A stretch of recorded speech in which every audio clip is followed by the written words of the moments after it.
Introduction to our student representative, Maya Frazier from Venice High School. Welcome, Maya. It's nice for you to join us as student representative. Please tell us a little bit more about yourself. My name's Maya Frazier. I go to Venice High. I am an IBDP student. I'm a part of different clubs at Venice High, such as Think Pink and SGA. It's been a pleasure to be at Venice High these 3 years. I've enjoyed every day of it, even through this weird year we have this year, COVID and everything. It's just been a pleasure, and the amount of opportunities I've received attending Venice High has been crazy. It's weird to even believe that I was chosen today to talk in front of the school board and everything, and I think that's really it. Well, let me tell you, your administration over at Venice has a lot of wonderful things to say about you. Could you tell us a little bit about the Civility Squad character trait for the month of February and how it affects you? The Civility Squad character trait this month is listen, and we have 2 ears and only 1 mouth, the better to hear everyone out. I like to relate this to words mean more than actions. Everybody can listen to someone and just not do anything about it, but it's really speaking up and talking about what you heard, especially when it comes to bullying, I guess, at Venice High. It's sorry, I'm a little nervous. It's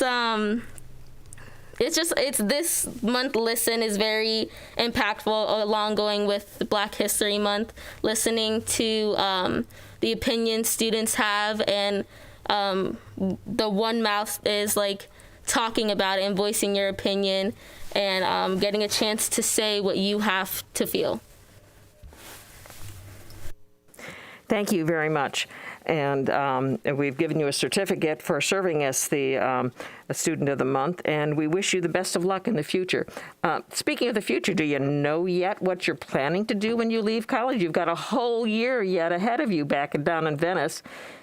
Right now I'm just looking to major in business. I've been looking at a few colleges, a few new ones that I've been told about today that I'll get to look at. But right now I've just been looking to major in business, but I'm hoping throughout this year I can find exactly what my niche is in the future.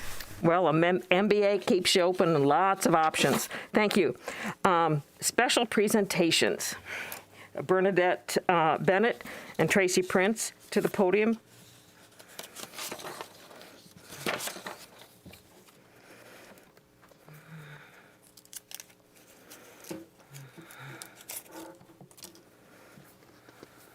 Our PowerPoint. Perfect. Good evening. We are very excited to share what is happening this month in Sarasota County Schools for Black History Month 2021. This year's theme is Black Family, Representation, Identity, and Diversity.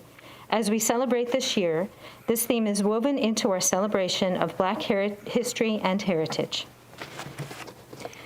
Black History Month was the idea of historian Carter Woodson in 1926. 50 years later, President Gerald Ford in 1976 officially recognized Black History Month, also the 200th anniversary of the Declaration of Independence.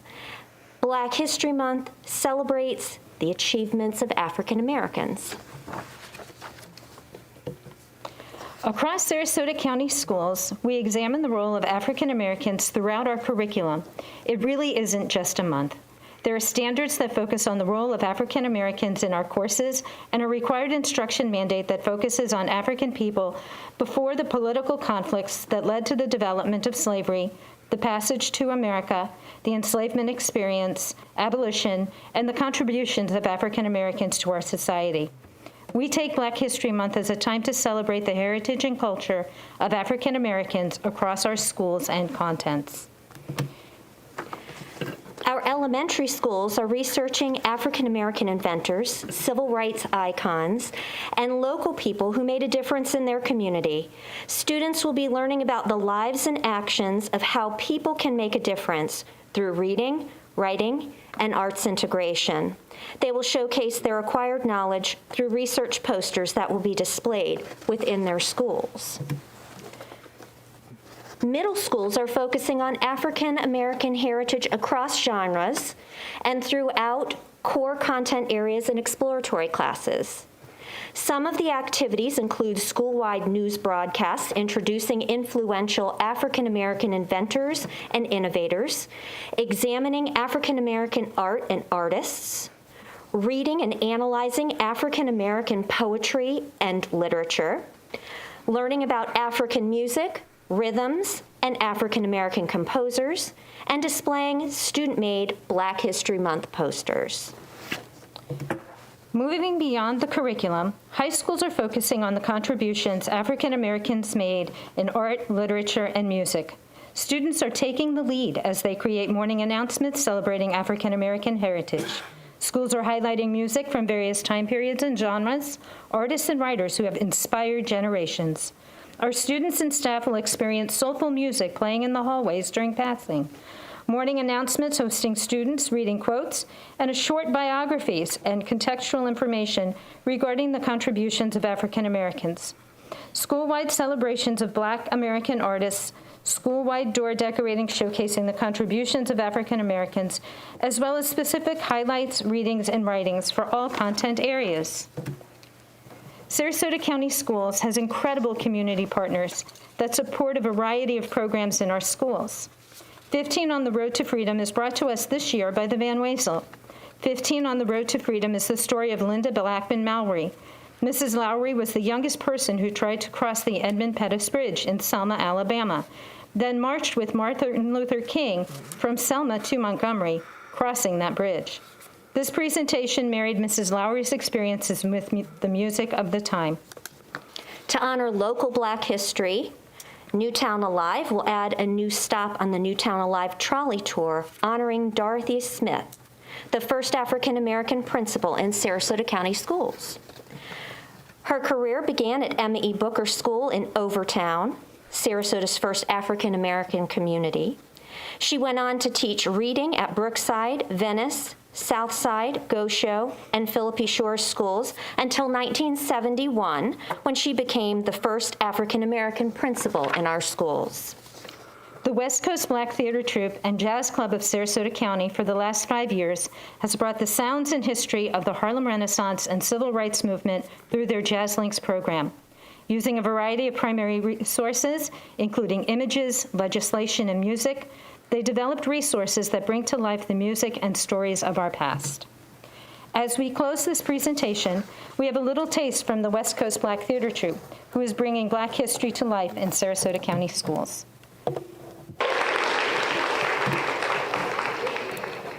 Home after dark was full of excitement, joy, and delight.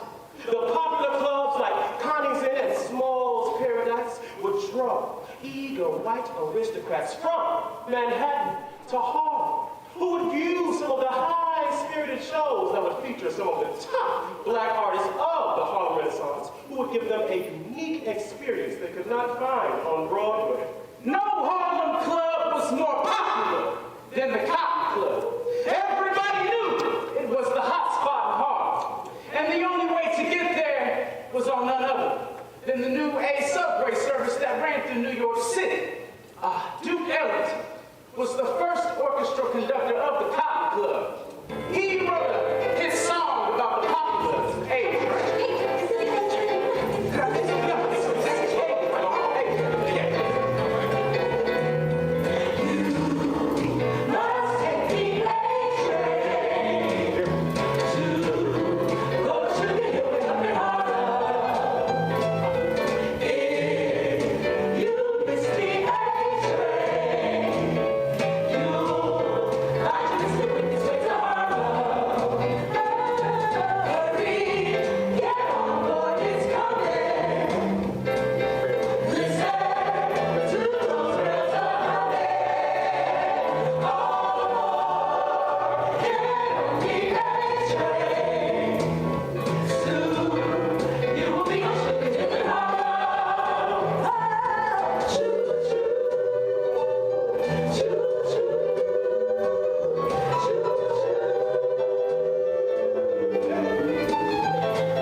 Thank you. Thank you.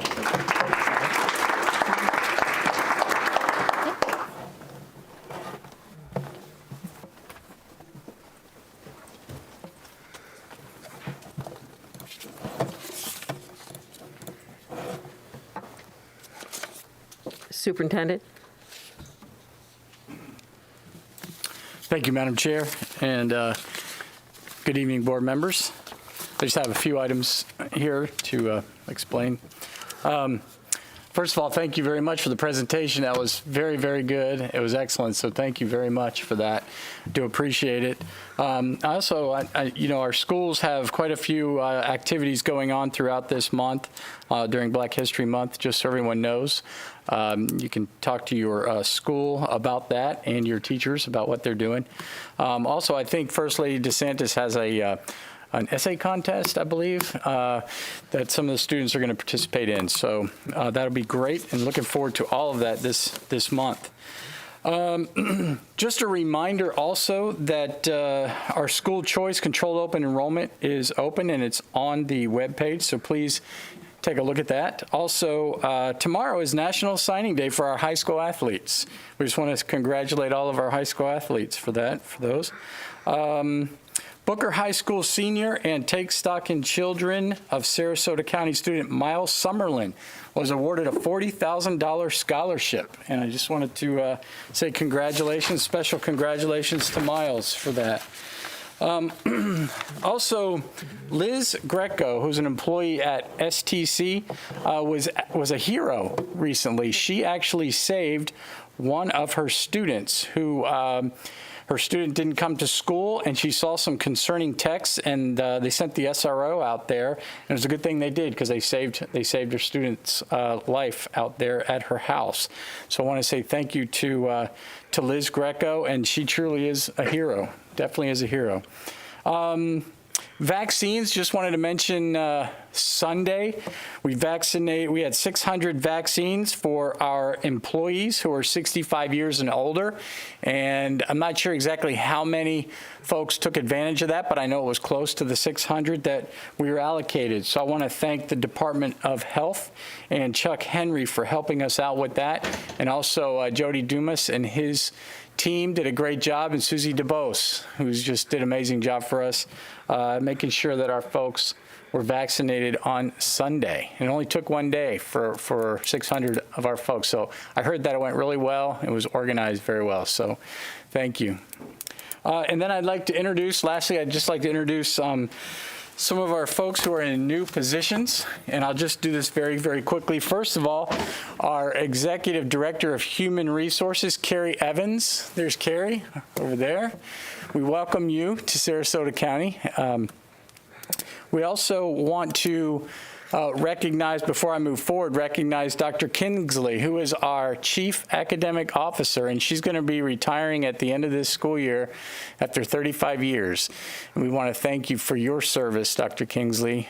We know that you always have our students and our teachers, and you always have the best interest of our students and our teachers, and we thank you so much for your service. And that leads us to her position, which is now, let's see, Chris Renoff. Where's Chris? There he is. Chris is currently our Executive Director of Elementary Education. He will now be our Chief Academic Officer, and he will begin July 1st officially in that position. And then Brandon Johnson. Where's Brandon? There's Brandon Johnson. He is currently our principal at Northport High School, and he will now be our new Executive Director of Elementary Education. Again, he will begin July 1st. And then beginning March 1st is Dr. Moore. Where's Dr. Moore? There she is. She is currently the principal of McIntosh Middle, and she will be our new Director of Equity and Innovation. So thank you to all of you, and congratulations to you all in your new position. We know you're going to do a very, very good job for our school system.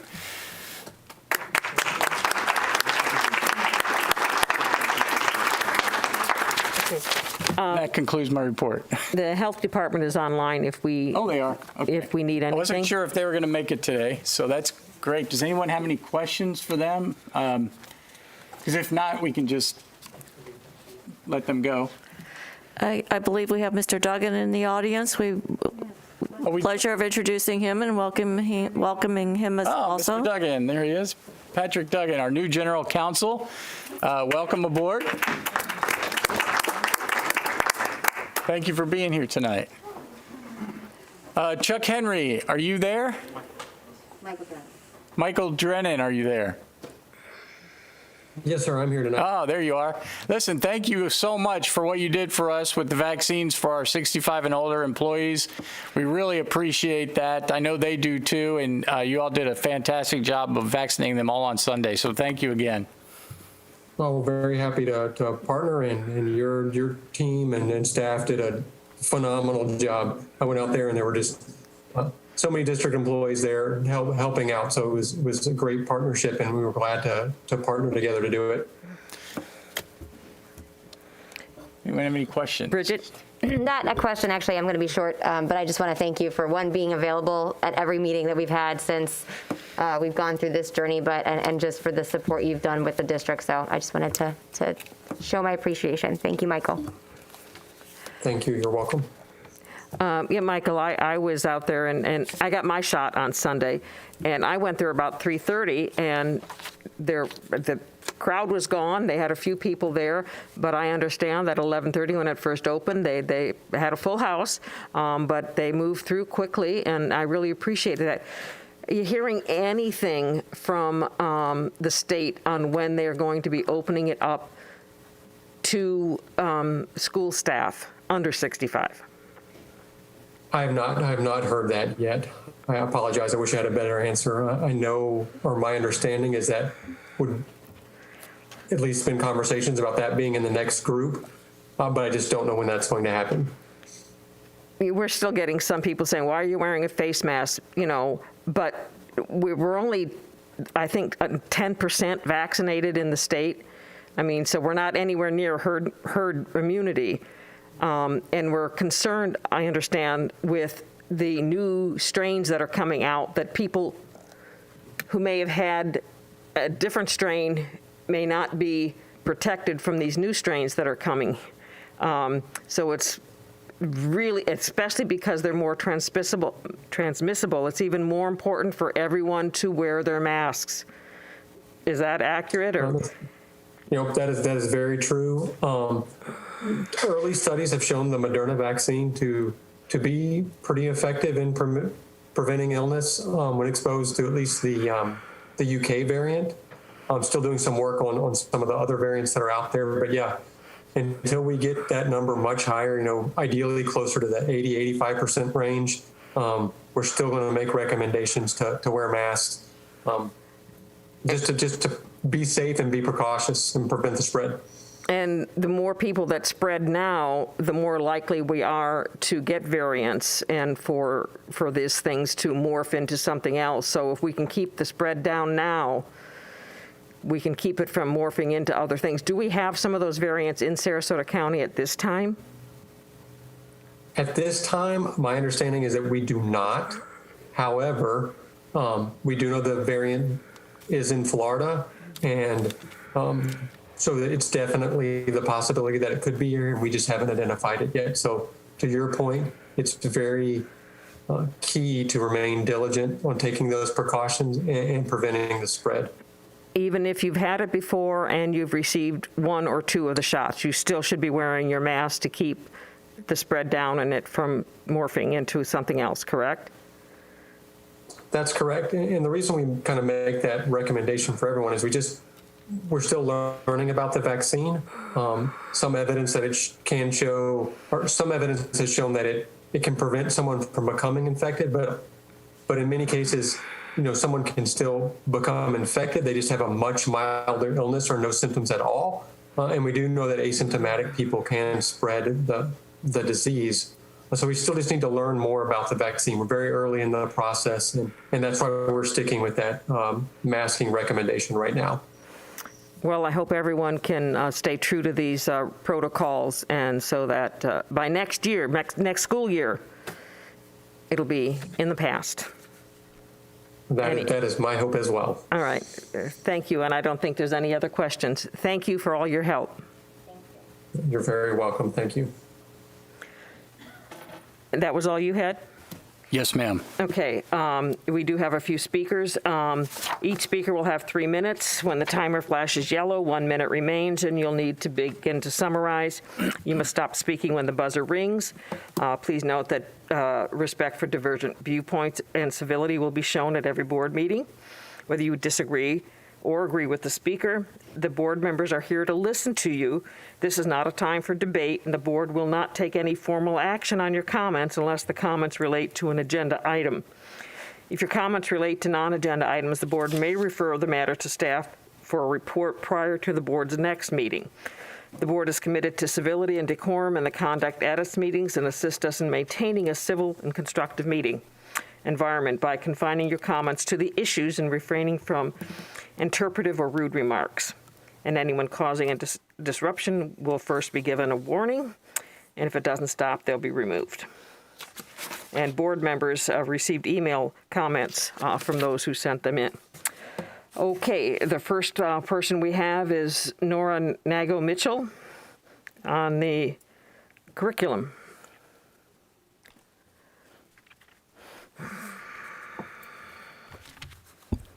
Good evening. As said previously, my name is Nora Mitchell, and I am here once again to discuss racism in Sarasota County School District and its curriculum.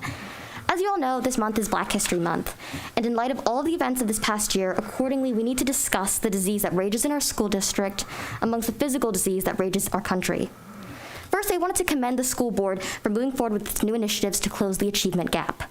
I sincerely hope that these new measures will allow students of color to flourish academically at the same levels as their white peers. I also truly hope that the school board's new Director of Innovation and Equity will move forward in restarting cultural training for county's faculty and staff. That being said, I also wanted to bring forward some things that I'm disappointed with as of late. One of the main things I'm disappointed with is that the new Cultural Proficiency Committee will not have any student members. I do understand that there is a separate student committee. However, I truly believe that students should be on the actual committee with the adults making the true decisions. I believe that we deserve a seat at the table. I feel that having separate committees suggests that students are incapable of making decisions for our own county. Truly, we are the people who are affected by every single decision made by all of you and by employees of the county. Therefore, we at Sarasota Students for Justice are proposing that a Sarasota Students for Justice member, such as myself, should be added to this committee. We believe that this addition will provide a fresh perspective to the committee, as of course, as students, we have a different perspective than that of adults, but it will also help to to demonstrate the diverse perspectives within our county and to allow us a position where we can help implement meaningful change and better our county. I also wanted to express my disappointment in that some members and that some parents from the Concerned Parents Group will be a part of the Cultural Proficiency Committee.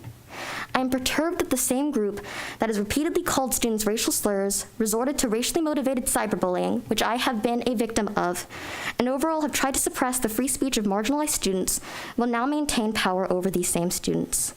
I worry that empowering these individuals who clearly do not care about or respect students of color and are even willing to deploy personal attacks on children could be dastardly for our county. I fear that the aims of this committee will not be met and that we will not be able to implement meaningful change when there are members who are willing to do such horrific things to children.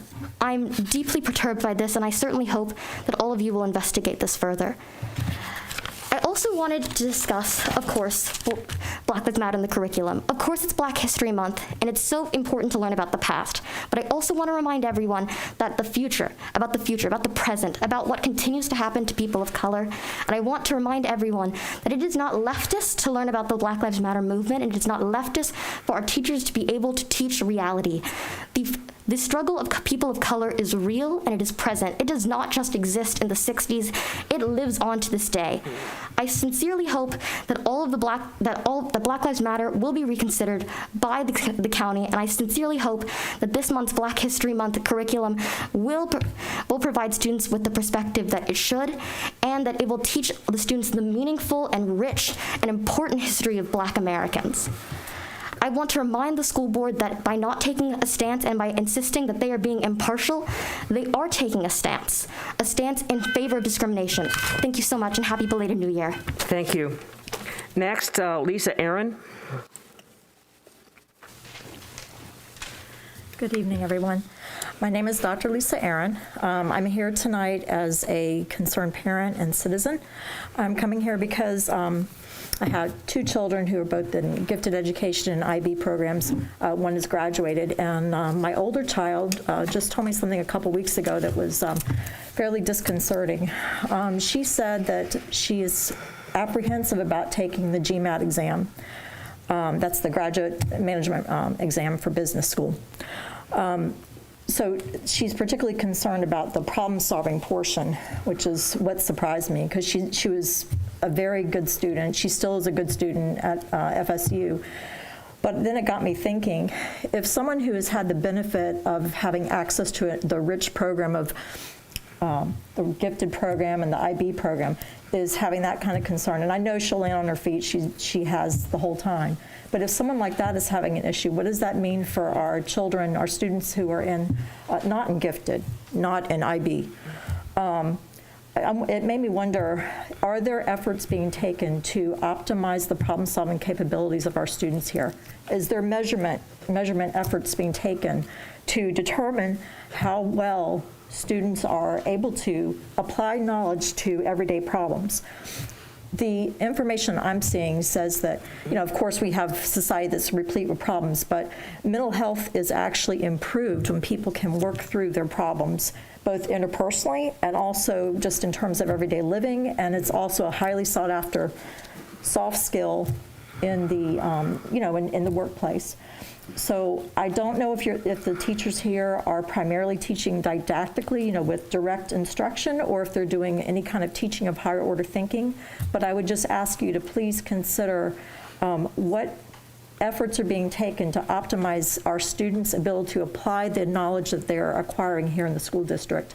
I think this is something that is imperative that we address, especially given the highly charged society we now live in, and considering that these kind of challenges can actually be applied or be addressed with enthusiasm and courage to work together. But that usually requires the ability to evaluate situations and to work cooperatively. And I think that's addressed typically in something like a teaching of higher order thinking kind of classroom. So that's primarily what my concern is, that if you could please address or investigate programs that might be able to apply Socratic methods of instruction as well as testing to see if kids are actually learning how to apply problem-solving skills in across the curriculum. So thank you very much. You have a good evening. Thank you. We've got your number, and we'll have somebody call you. Ashley Coate? Or is it Coate or Cote? Cote.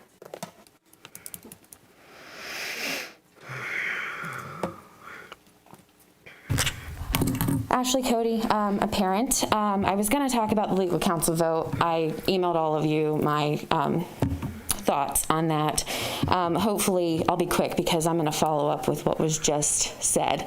I hope that moving forward with the legal counsel, you guys can work together, hopefully, because you could see in all the interviews, and it was definitely not a unanimous, nice package with this legal counsel. So hopefully, again, moving forward, it'll better everybody, not just certain people. So let's talk about this committee that I'm very grateful that I am able to be on.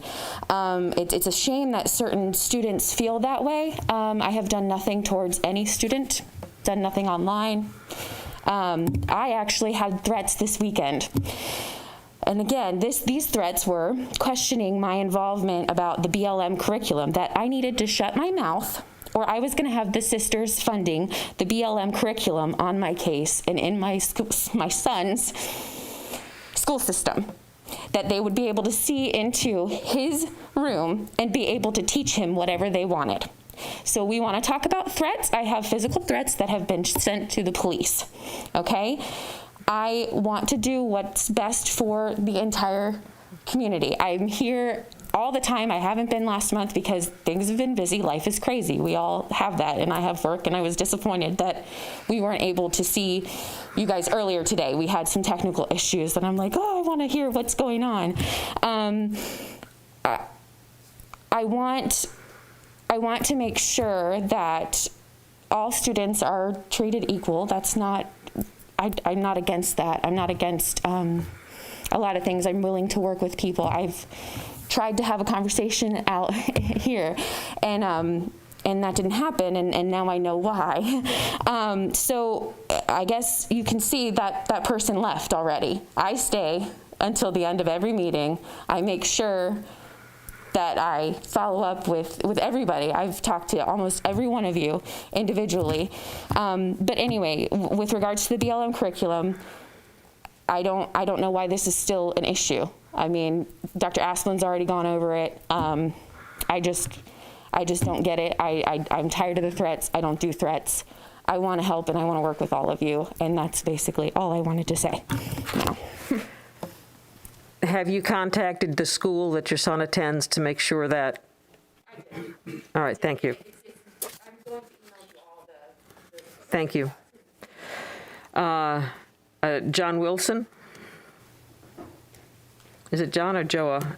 John. John, okay.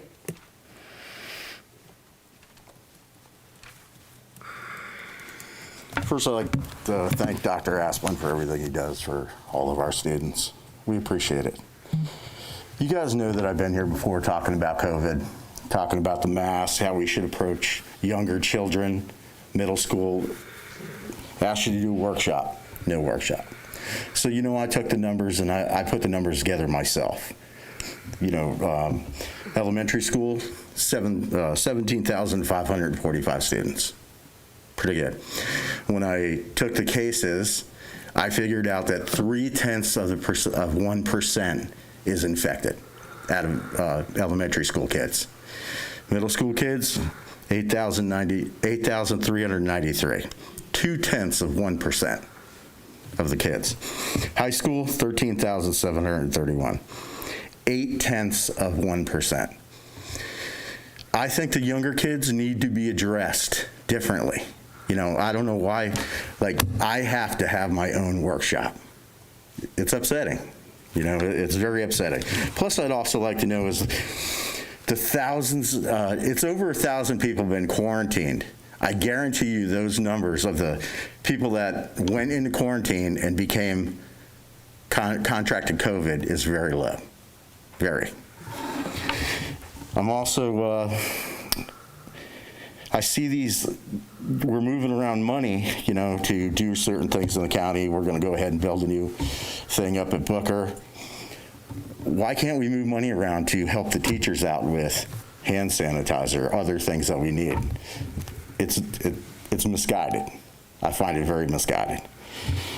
You know, and I feel like my children and myself are canceled coming here because you don't take any advice from anyone like me. So I get canceled here. But I just want to, so I took my own data from the community and I went out and I made this little chart. Now this chart is from November. 20 races in November, okay? 19 of them were won by the Republican Party. One was won by the Democratic Party. I can honestly say that I'm not canceled. You're canceled. That's who's canceled. So we need to start working with our parents or things are going to change around here. I hope that's not a threat.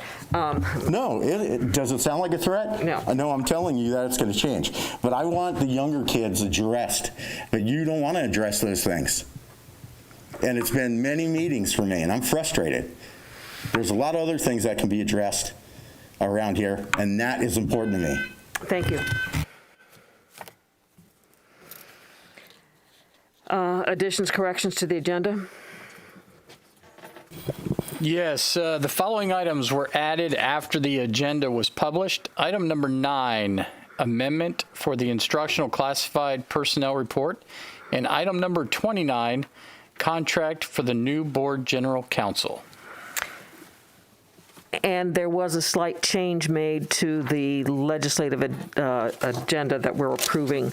Some language was removed, but from what was posted earlier.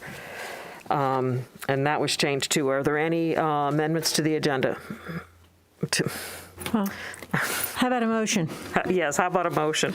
I move for approval of the amended consent agenda as presented.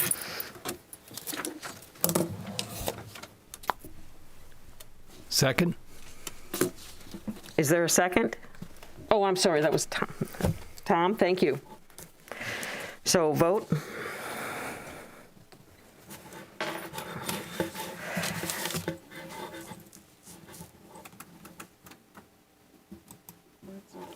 Mine, I got this. I did too. I didn't get a chance to vote before this came up. Let's take a voice vote.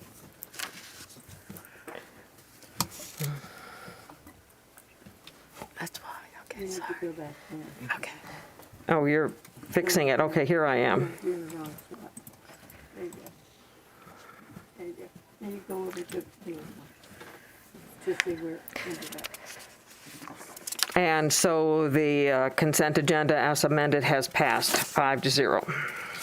There were no items pulled for comment. We have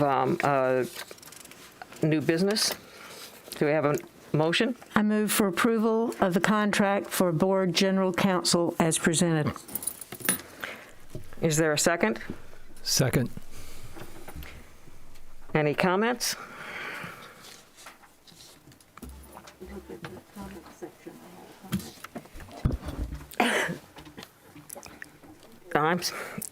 Jane?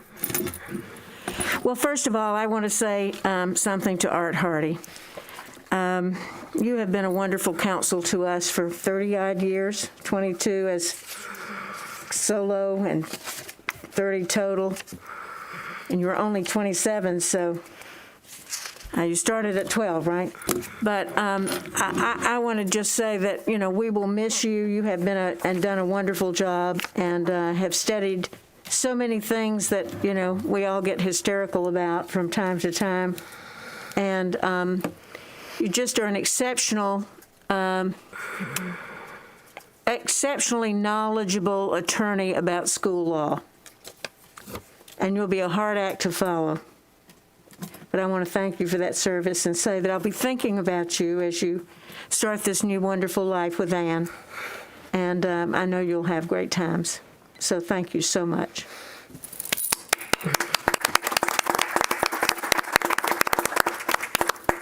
Ms. Ziegler? Well, yes, I don't have the proper words to say, but I am very saddened to see Mr. Hardy go. I'm very appreciative of the tireless and steady, calm approach that you have brought forward to this board at even the most challenging times. And you will be sorely missed, but I believe you are absolutely deserving of a break. And as I said, I don't know if you're going to change your cell phone number, but I don't blame you if you do. But I really sincerely thank you for everything, and you will be missed. Switching gears, since we have a motion on the floor, I'll say that I am, as I always say, I'm committed to working with this board together, and I actually am excited to work with Mr. Duggan. I think that he will bring a valuable expertise to the board. I remain continuously concerned at the costs of litigation that this district has incurred over the last couple of years, and I know you highlighted a number of things about the proactive nature and ways where we could mitigate that. However, and it pains me because I've gone back and forth, is that it has no reflection on the individual sitting here, but there are other concerns that I raised prior to that, which is where I have challenges as far as supporting the contract just being consistent with my prior vote. But I will say that I want to turn a new page and see positive direction for this district going forward. So I do welcome you. Ms. Rose? Yes, I just want to wish Mr. Hardy well, and I would be remiss if I didn't add two descriptors that I've come to rely on and depend on over a few decades, and that's impeccable integrity. Describe you best, Mr. Hardy, and thank you for all of your service to our district and our students in this community. Thank you. I, too, would like to publicly thank Mr. Hardy for all the work he's done. I probably worked with him more than anyone else at this table. But it's been a joy.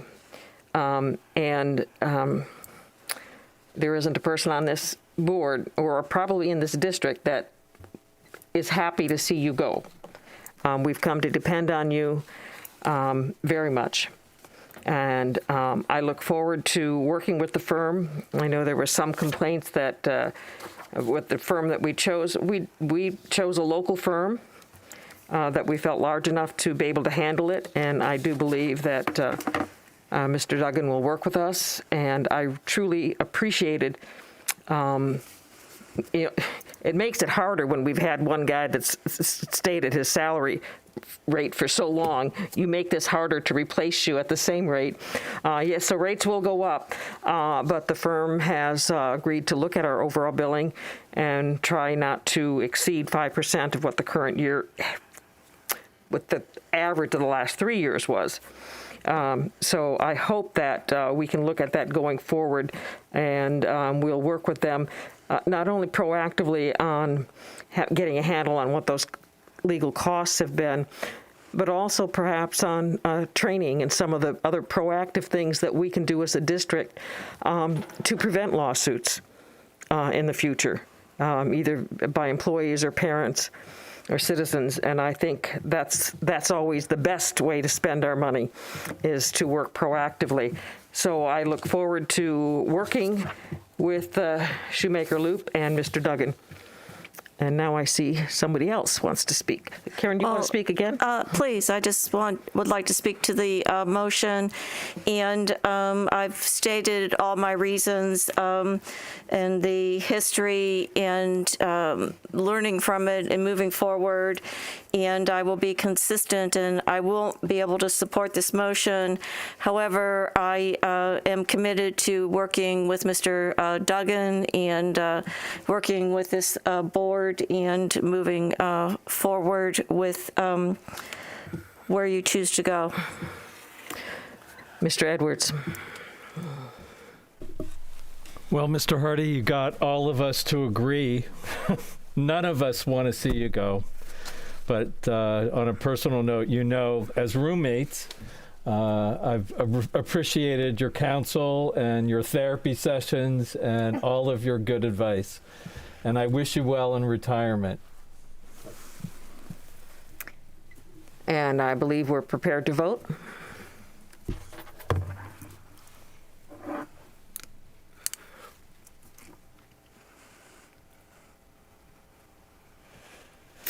We're waiting for it.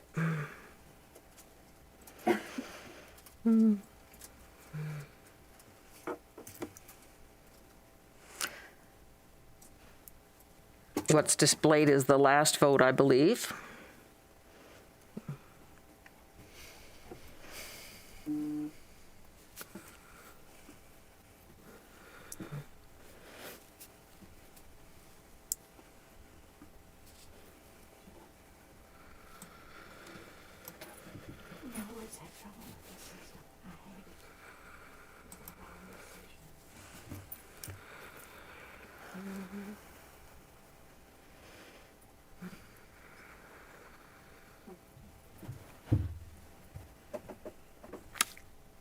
Can always do a voice vote. We'll do a voice vote. All in favor, say aye. Aye. Aye. Opposed? Nay. I'm sorry, was there one nay or two? You want to do roll call? Yeah, let's do a roll. Ms. Ziegler? No. Ms. Rose? No. Brown votes yes. Ms. Goodwin, yes. Edwards, yes. So the motion passes 3-2. That brings us to the end of our agenda. The next work session is scheduled for Tuesday, February 16th. Normally it starts at 9, we'll see, and then the next board meeting is scheduled for Tuesday, February 16th. Mr. Hardy? Thank you, Madam Chair. I think most of you know my general view of board meetings, and that is it's a good board meeting when I don't have to speak. But I'd like to, if you will all indulge me for a minute or two. First, I want to thank you for all the kind words, and I want to thank you and all your predecessors for giving me the opportunity to serve in one capacity or another over the past 30 years. It's been important to me to be able to help all the good people who work in this school district. And there are certainly a lot of good people who work in this school district, from the people who are in the audience today, who work with them here at the district office, to the people in the schools, from the administrators, to the faculty, to all the support personnel who drive buses and cook lunches and clean buildings. Never have any of them been more important than this past year, but they're always important, and they always do a good job. And I know the board knows that, but it never hurts to be reminded.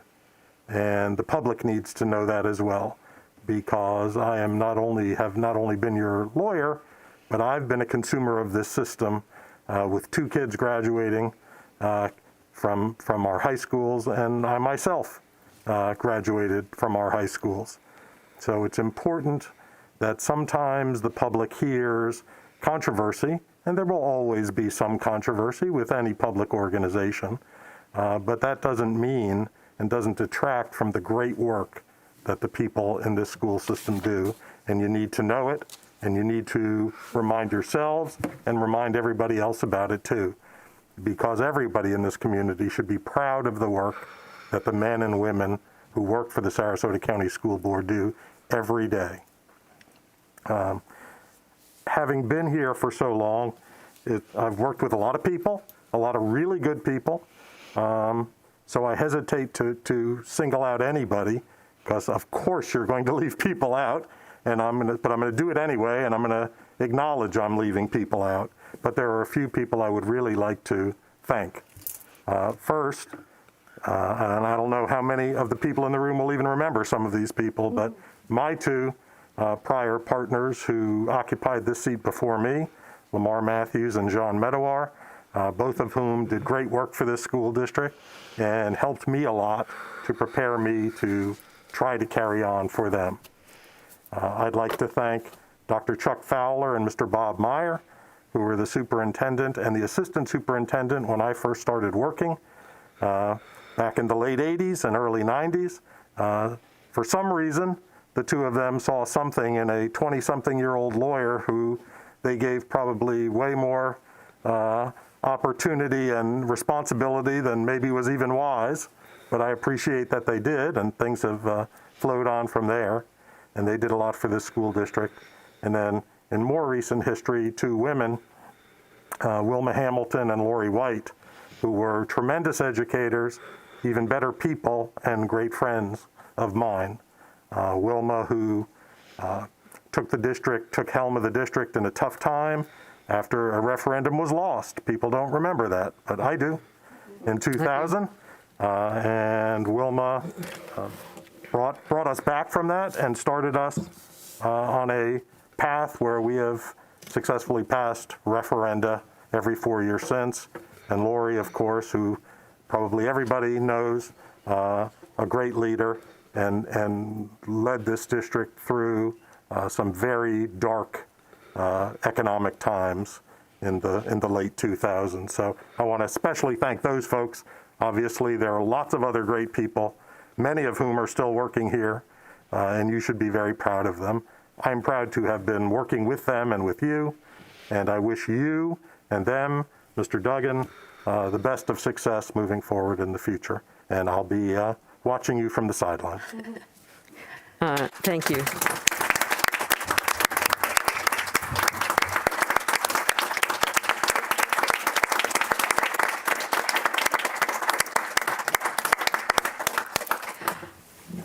With that, we will adjourn the meeting.